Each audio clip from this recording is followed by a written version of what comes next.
implementation. In the design thinking process, you narrow down your prototypes.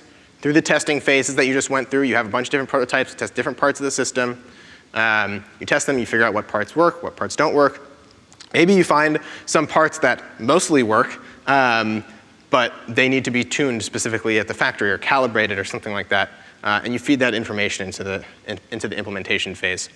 From the electronics perspective, this is about making the manufacturer that you're working with more flexible than they probably want to be. And the design engineers don't get to walk away at this point.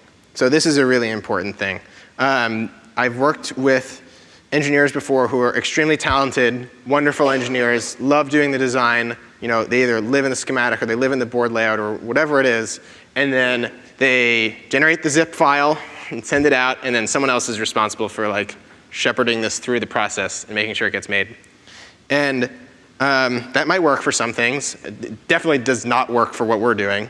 And so it's important to be involved in this process, to physically go to where your manufacturer is.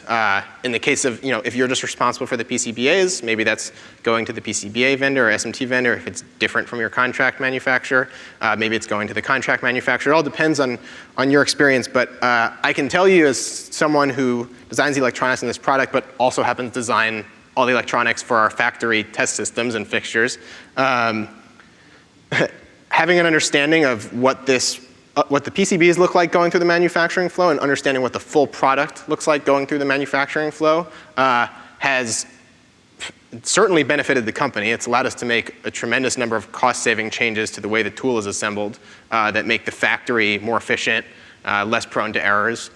And it makes me a better engineer because I understand all the things that they run up against. And sometimes there's communication issues, and especially in the case of PCBA design.